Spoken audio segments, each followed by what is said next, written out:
Viewers welcome back to Good Treat channel. ಹೇಗಿದ್ದೀರಾ? ನಾನು ಇವತ್ತು ಮಶ್ರೂಮ್ ಗ್ರೇವಿ ರೆಸಿಪಿ ಮಾಡ್ತಾ ಇದ್ದೀನಿ. ಮೊದಲಿಗೆ ಒಂದು ಪ್ಯಾನಿಗೆ ಸ್ವಲ್ಪ ತುಪ್ಪ ಹಾಕೋಬೇಕು.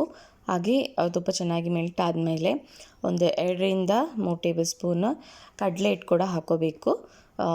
ಈ ಫಸ್ಟ್ ಪ್ರೋಸೆಸ್ ಏನಿದೆ ಅದು ತುಂಬಾ ಇಂಪಾರ್ಟೆಂಟ್, ಹಾಗೆ ಡಿಫ್ರೆಂಟ್ ಟೇಸ್ಟ್ ಕೊಡುತ್ತೆ ರೆಸಿಪಿಗೆ. ಇದನ್ನ ಸ್ಕಿಪ್ ಮಾಡಬಾರ್ದು. ಟ್ರೈ ಮಾಡಿ. ರೆಸಿಪಿ ಹೇಗಿತ್ತು ಅಂತ ಕಮೆಂಟ್ ಬಾಕ್ಸಲ್ಲಿ ತಿಳಿಸಿ. ಹಾಗೆ ಚೆನ್ನಾಗಿ ಎಲ್ಲ ಮಿಕ್ಸ್ ಆಗಿದೆ ತುಪ್ಪದೊಟ್ಟಿಗೆ. ನಾನೀಗ ಒಂದು 2 table spoon red Kashmiri chilli powder ಹಾಕ್ತಾಯಿದ್ದೀನಿ. ರೆಡ್ ಕಾಶ್ಮೀರಿ ಸ್ವಲ್ಪ ಖಾರ ಸ್ವಲ್ಪ ಕಮ್ಮಿ ಇರುತ್ತೆ, ಬಟ್ ಕಲರಿಗೋಸ್ಕರ ಚೆನ್ನಾಗಿರುತ್ತೆ ರೆಡ್ ಕಾಶ್ಮೀರಿ ಚಿಲ್ಲಿ ಪೌಡ್ರ್. ಹಾಗೆ ರುಚಿಗೆ ಸ್ವಲ್ಪ ಉಪ್ಪು ಕೂಡ ಹಾಕೋತಾ ಇದ್ದೀನಿ. ಇಷ್ಟು ಹಾಕಿಬಿಟ್ಟು ಚೆನ್ನಾಗಿ ಮಿಕ್ಸ್ ಮಾಡ್ಕೋಬೇಕು. ನೀವು ಬೇಕಾದರೆ ಮಿಕ್ಸ್ ಮಾಡುವಾಗ ತುಪ್ಪ ಕಮ್ಮಿ ಆದರೆ ತುಪ್ಪ ಆ್ಯಡ್ ಮಾಡ್ಕೋಬೋದು, ಇಲ್ಲ ಸ್ವಲ್ಪ ನೀರಾದರೂ ಆ್ಯಡ್ ಮಾಡ್ಕೋಬೋದು. ನಾನಿಲ್ಲಿ ಸ್ವಲ್ಪ ನೀರು ಆ್ಯಡ್ ಮಾಡ್ಕೊಂಡು ಚೆನ್ನಾಗಿ ಇದನ್ನ ಮಿಕ್ಸ್ ಮಾಡ್ಕೋತಾ ಇದ್ದೀನಿ. ನೋಡ್ತಿದ್ದೀರಲ್ವ, ಚೆನ್ನಾಗಿ ಮಿಕ್ಸ್ ಮಾಡಿಕೊಂಡು ಕಲರ್ ಚೇಂಜ್ ಆಗಬೇಕು ಫ್ರೈ ಮಾಡಿ ಸ್ವಲ್ಪ. ಇದರಿಂದಲೇ ಟೇಸ್ಟ್ ಸ್ವಲ್ಪ ಡಿಫ್ರೆಂಟ್ ಆಗಿರುತ್ತೆ. ಇಲ್ಲಿ ನೋಡ್ತಿದ್ದೀರಾ, ಆಲ್ಮೋಸ್ಟ್ ಇದು ಫಸ್ಟ್ ಪ್ರೋಸೆಸ್ ರೆಡಿಯಾಗಿದೆ. ಈಗ ಗ್ಯಾಸ್ ಸ್ಟವ್ನ ಆಫ್ ಮಾಡಿಬಿಟ್ಟು ಇದನ್ನ ಸೈಡಲ್ಲಿ ಇಟ್ಕೋಬೇಕು. ಈಗ ನೆಕ್ಸ್ಟ್ ಪ್ರೋಸೆಸ್ ಮಶ್ರೂಮ್ನ ಮ್ಯಾರಿನೇಟ್ ಮಾಡ್ಕೋಬೇಕಾಗುತ್ತೆ. ನಾನಿಲ್ಲಿ ಒಂದು ಬೌಲಿಗೆ ಒಂದು 2ರಿಂದ 3 ಟೇಬಲ್ ಸ್ಪೂನ್ ಮೊಸರು ಹಾಕ್ಕೊಂಡಿದ್ದೀನಿ. ಇದನ್ನ ಚೆನ್ನಾಗಿ ವಿಸ್ಕ್ ಮಾಡ್ತಾಯಿದ್ದೀನಿ ಈಗ ನಾನು. ನೋಡ್ತಿದ್ದೀರಲ್ವ, ಗಟ್ಟಿ ಮೊಸರು, ಸ್ವಲ್ಪ ಹುಳಿ ಇದ್ರೂ ತೊಂದರೆ ಇಲ್ಲ, ಚೆನ್ನಾಗಾಗುತ್ತೆ. ಇದು ಚೆನ್ನಾಗಿ ವಿಸ್ಕ್ ಆದಮೇಲೆ ಇದಕ್ಕೆ ನಾನು ಸ್ವಲ್ಪ ಅರಿಶಿನ ಪೌಡ್ರ್ ಹಾಕ್ತಾಯಿದ್ದೀನಿ. ನೋಡಿಕೊಂಡು ನಿಮಗೆ ಎಕ್ಸ್ಟ್ರಾ ಏನೆಲ್ಲ ಮಸಾಲೆ ಬೇಕು ಹಾಕ್ಕೋಬೋದು. ನಾನು ಸಿಂಪಲ್ ಮಸಾಲದಲ್ಲಿ ಮಾಡ್ತಿರೋದು ಇದು ರೆಸಿಪಿ. ಹಾಗೆ ಸ್ವಲ್ಪ ಖಾರ ಪುಡಿ ಹಾಕ್ತಾಯಿದ್ದೀನಿ.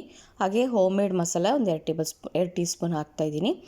ಈಗ ಫಸ್ಟ್ ಪ್ರೋಸೆಸ್ ಮಸಾಲೆ ಏನು ಫ್ರೈ ಮಾಡ್ಕೊಂಡಿದ್ದೀವಿ ಕಡಲೆ ಹಿಟ್ಟಿದು, ಇದನ್ನು ಮೊಸರಿಗೆ ಮಿಕ್ಸ್ ಮಾಡ್ಕೋಬೇಕು. ಇದು ಸ್ವಲ್ಪ ಬಿಸಿ ಕೂಡ ಆರಿರುತ್ತೆ. ಹಾಗಾಗಿ ಇದು ಚೆನ್ನಾಗಿ ಈಗ ಮಿಕ್ಸ್ ಮಾಡ್ಕೋಬೇಕು ಮೊಸರೊಟ್ಟಿಗೆ.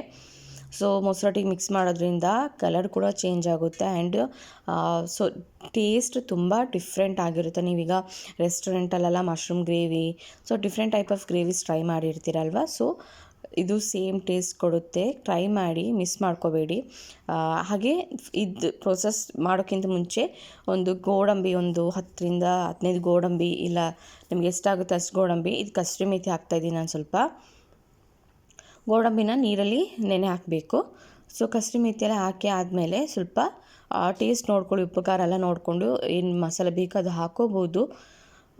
ಇಷ್ಟೆಲ್ಲ ಆಲ್ಮೋಸ್ಟ್ ರೆಡಿ ಆಗಿದೆ. ಈಗ ನಾನು ಇದಕ್ಕೆ ಮಶ್ರೂಮ್ ಹಾಕ್ತಾಯಿದ್ದೀನಿ. ಚೆನ್ನಾಗಿ ಎಲ್ಲನೂ ಮಿಕ್ಸ್ ಮಾಡ್ಕೋಬೇಕು. ನೋಡ್ತಿದ್ದೀರಲ್ವ, ನಾನು ಫುಲ್ ಚೆನ್ನಾಗಿ ಮಿಕ್ಸ್ ಮಾಡ್ಕೋತಿದ್ದೀನಿ. ಹಾಗೆ ಇದಾದಮೇಲೆ ಈಗ ಮಶ್ರೂಮನ್ನು ಕಟ್ ಮಾಡಿಬಿಟ್ಟು ನಾನು ಅದನ್ನ ವಾಶ್ ಮಾಡಿ ಇಟ್ಕೊಂಡಿದ್ದೀನಿ. ಈಗ ಇದಕ್ಕೆ ನಾನು ಮಿಕ್ಸ್ ಮಾಡ್ಕೋತಾ ಇದ್ದೀನಿ. ಇದು ಮೆಲ್ಲೆ ಮಿಕ್ಸ್ ಮಾಡ್ಕೋಬೇಕಂದ್ರೆ ಮಶ್ರೂಮ್ ಅದು ಕಟ್ ಆಗುತ್ತೆ. ಹಾಗಾಗಿ ಸ್ವಲ್ಪ ನೋಡಿಕೊಂಡು ಮೆಲ್ಲೆ ಮಿಕ್ಸ್ ಮಾಡ್ಕೊಂಡು ನಾನು ಸ್ಪೂನಲ್ಲೇ ಮಿಕ್ಸ್ ಮಾಡ್ಕೋತಾ ಇದ್ದೀನಿ. ಇದು ಆಲ್ಮೋಸ್ಟ್ ಚೆನ್ನಾಗಿ ಮಿಕ್ಸ್ ಆಗಿದೆ. ಇದೊಂದು 20 ಮಿನಿಟ್ಸ್ ಮ್ಯಾರಿನೇಟ್ ಮಾಡೋಕ್ಕೆ ಇಡಬೇಕು. ಈಗ ಒಂದು ಮಿಕ್ಸಿ ಜಾರಿಗೆ ಮೀಡಿಯಮ್ ಸೈಜ್ ಟೊಮೆಟೊ, ಹಾಗೆ ನಾನು ಆಗಲೇ ಹೇಳ್ದಂಗೆ ಗೋಡಂಬಿ ನೆನೆ ಹಾಕಿರೋದನ್ನ ನೀರು ತೆಗೆದುಬಿಟ್ಟು ಗೋಡಂಬಿ ಮಾತ್ರ ಹಾಕ್ಕೋಬೇಕು. ನೀರಿಲ್ಲದೇ ಗ್ರೈಂಡ್ ಮಾಡ್ಕೋಬೇಕು. ನೈಸ್ ಪೇಸ್ಟ್ ಮಾಡ್ಕೊಳ್ಳಿ. ನೋಡ್ತಿದ್ದೀರಲ್ವ, ನೈಸ್ ಪೇಸ್ಟ್ ಆಗಿದೆ. ಗೋಡಂಬಿ ಹಾಕೋರೋದ್ರಿಂದನೂ ಚೆನ್ನಾಗಿ ಟೇಸ್ಟ್ ಇರುತ್ತೆ. ಈಗ ಒಂದು ಪ್ಯಾನಿಗೆ ತುಪ್ಪ ಅಥವಾ ಎಣ್ಣೆ ಹಾಕ್ಕೋಬೋದು. ನಾನಿಲ್ಲಿ ತುಪ್ಪ ಹಾಕ್ಕೊಂಡಿದ್ದೀನಿ. ಈಗ ಮಶ್ರೂಮ್ನ ಪ್ಯಾನಿಗೆ ಹಾಕ್ಕೊಂಡು ಇದನ್ನ ಸ್ವಲ್ಪ ಲೋ ಫ್ಲೇಮಲ್ಲಿಟ್ಟು ಲಿಡ್ ಕ್ಲೋಸ್ ಮಾಡಿಬಿಟ್ಟು ಫ್ರೈ ಆಗೋಕ್ಕೆ ಬಿಡಬೇಕು. ಇದು ಮಸಾಲ ಎಲ್ಲ ಚೆನ್ನಾಗಿ ತುಪ್ಪದಲ್ಲಿ ಮಿಕ್ಸ್ ಆಗಿಬಿಟ್ಟು ಬಿಡಬೇಕು ಅದು ಚೆನ್ನಾಗಿ. ನೋಡ್ತಿದ್ದಾರಲ್ವ, ಚೆನ್ನಾಗಿ ಎಲ್ಲ ಆಲ್ಮೋಸ್ಟ್ ಚೆನ್ನಾಗಿ ಮಿಕ್ಸ್ ಆಗಿದೆ. ಈಗ ನಾನು ಸ್ವಲ್ಪ ಗ್ರೇವಿ ಅಲ್ಲಿ ಮಾಡ್ತಾಯಿದ್ದೀನಿ, ಹಾಗೆ ಸ್ವಲ್ಪ ಡ್ರೈ ಆಗೋಕ್ಕೆ ಬಿಡ್ತೀನಿ. ಈಗ ಒಂದು ಪ್ಯಾನಿಗೆ ಸ್ವಲ್ಪ ಜೀರಿಗೆ ಎಣ್ಣೆ ಹಾಕಿಬಿಟ್ಟು ಸ್ವಲ್ಪ ಜೀರಿಗೆ, ಹಾಗೆ ಸ್ವಲ್ಪ ಸೋಂಪು, ಹಾಗೆ ಒಂದು ಮೀಡಿಯಮ್ ಸೈಜ್ ಆನಿಯನ್ನ ಸಣ್ಣದಾಗಿ ಕಟ್ ಮಾಡಿ ಹಾಕೋತಾ ಇದ್ದೀನಿ. ಇದನ್ನ ಚೆನ್ನಾಗಿ ಈಗ ಫ್ರೈ ಮಾಡ್ಕೋಬೇಕು. ಇದನ್ನ ಸಪ್ರೇಟಾಗಿಯೇ ಫ್ರೈ ಮಾಡ್ಕೊಳ್ಳಿ ಮಶ್ರೂಮ್ಗೆ. ಮತ್ತೆ ಇದನ್ನ ಶಿಫ್ಟ್ ಮಾಡ್ಕೋಬೇಕು. ಇದನ್ನ ಚೆನ್ನಾಗಿ ಫ್ರೈ ಮಾಡ್ಕೋಬೇಕು. ಈಗ ಸ್ವಲ್ಪ ಉಪ್ಪು ಅರಿಶಿನ ಬೇಕಿದ್ರೆ ಹಾಕ್ಕೋಬೋದು. ನಾನಿಲ್ಲಿ ಹಾಕೋತೀನಿ ಸ್ವಲ್ಪ, ಯಾಕಂದರೆ ಸ್ವಲ್ಪ ಈರುಳ್ಳಿ ಎಲ್ಲ ಸ್ವಲ್ಪ ಬೇಗನೆ ಬಾಯ್ಲ್ ಆಗುತ್ತೆ. ಹಾಗಾಗಿ ಸ್ವಲ್ಪ ಅರಿಶಿನ ಹಾಕ್ತಾಯಿದ್ದೀನಿ ನಾನು.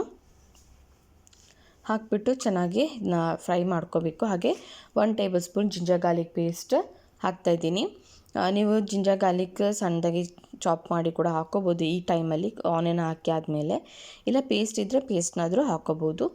ಇಲ್ಲಿ ನಾನು ಚೆನ್ನಾಗಿ ಇದನ್ನ ಫ್ರೈ ಮಾಡ್ಕೋತಿದ್ದೀನಿ. ಆ್ಯಂಡ್ ಈ ರೆಸಿಪಿ ತುಂಬ ಚೆನ್ನಾಗಿರೋದು ಗೀ ರೈಸ್ ಜೊತೆ ತುಂಬ ಚೆನ್ನಾಗಿರುತ್ತೆ. ಹಾಗೆ ರೋಟಿ, ಚಪಾತಿ, ನಾನ್ ರೋಟಿ ಜೊತೆನೂ ಚೆನ್ನಾಗಿರುತ್ತೆ. ಟ್ರೈ ಮಾಡಿ. ಗೀ ರೈಸ್ ನಾನು ತುಂಬ ಸಜೆಸ್ಟ್ ಮಾಡ್ತೀನಿ, ತುಂಬ ಚೆನ್ನಾಗಿರುತ್ತೆ. ಚೆನ್ನಾಗಿ ಫ್ರೈ ಆಗಿದೆ. ಈಗ ಮಶ್ರೂಮ್ ಏನು ಮಿಕ್ಸ್ ಆಗಿದೆ ಎಲ್ಲ ಸೊ ಫ್ರೈ ಆಗಿದೆ. ಇದಕ್ಕೆ ನಾನು ಆನಿಯನ್ನೆಲ್ಲ ಮಿಕ್ಸ್ ಮಾಡ್ಕೋತಾ ಇದ್ದೀನಿ. ಈಗ ಮಶ್ರೂಮ್ಸ್ ಗ್ಯಾಸ್ ಸ್ಟವ್ ಲೋ ಫ್ಲೇಮಲ್ಲಿ ಇಟ್ಟೆ ನಾನು ಸ್ಟಾರ್ಟ್ ಮಾಡ್ತಿದ್ದೀನಿ. ಈಗ ಆನಿಯನ್ನೆಲ್ಲ ಚೆನ್ನಾಗಿ ಈಗ ಮಿಕ್ಸ್ ಮಾಡ್ಕೋಬೇಕು. ಸೊ ಮಿಕ್ಸ್ ಮಾಡಿ ಆದಮೇಲೆ ನೆಕ್ಸ್ಟ್ ಯಾರೆಲ್ಲ ನನ್ನ ಚಾನಲ್ ಸಬ್ಸ್ಕ್ರೈಬ್ ಮಾಡದೆ ನೋಡ್ತಿದ್ದಾರೆ ದಯವಿಟ್ಟು ಸಬ್ಸ್ಕ್ರೈಬ್ ಮಾಡಿಕೊಂಡು ಬೆಲ್ ಐಕನ್ನ ಕ್ಲಿಕ್ ಮಾಡಿ, ಹಾಗೆ ರೆಸಿಪೀಸ್ ಇಷ್ಟ ಆದರೆ ಲೈಕ್ ಮಾಡಿ, ಶೇರ್ ಮಾಡಿ, ಕಮೆಂಟ್ ಮಾಡಿ. ಸೊ ನಿಮ್ಮ ಫ್ರೆಂಡ್ಸ್ ಫ್ಯಾಮಿಲಿ ಒಟ್ಟಿಗೂ ಶೇರ್ ಮಾಡ್ಕೊಳ್ಳಿ, ನನಗೆ ಸಪೋರ್ಟ್ ಮಾಡಿ ಆದಷ್ಟು. ಆ್ಯಂಡ್ ಯಾರೆಲ್ಲ ಸಪೋರ್ಟ್ ಮಾಡ್ತಿದ್ದೀರಾ ತುಂಬಾ ಥ್ಯಾಂಕ್ ಯು.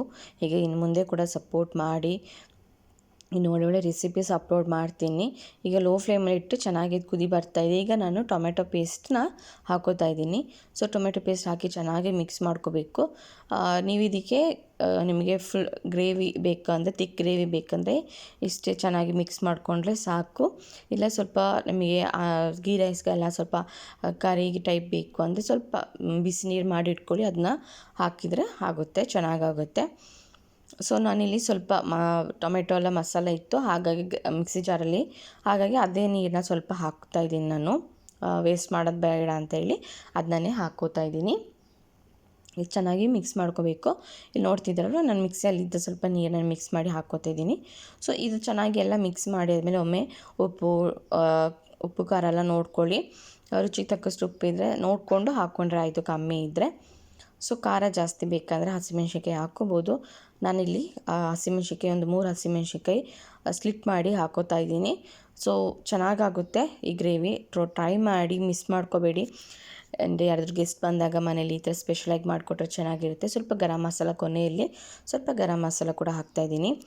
ಗರಂ ಮಸಾಲ ಕೊನೆಯಲ್ಲಿ ಹಾಕೋದ್ರಿಂದ ಡಿಫ್ರೆಂಟ್ ಫ್ಲೇವರ್ ಸಿಗುತ್ತೆ, ಹಾಗೆ ಅದರ ಟೇಸ್ಟೇ ಚೆನ್ನಾಗಿರುತ್ತೆ. ಸೊ ಆಲ್ಮೋಸ್ಟ್ ರೆಸಿಪಿ ರೆಡಿ ಆಗಿದೆ. ಸೊ ಹೀಗೆ ಸಪೋರ್ಟ್ ಮಾಡ್ತಾ ಇರಿ ನನಗೆ, ಇನ್ನು ಒಳ್ಳೊಳ್ಳೆ ರೆಸಿಪೀಸ್ ಅಪ್ಲೋಡ್ ಮಾಡ್ತೀನಿ. ಥ್ಯಾಂಕ್ ಯು ಫಾರ್ ವಾಚಿಂಗ್ ಕೂಡ್ ರಿಚ್ ಚಾನಲ್. Thank you.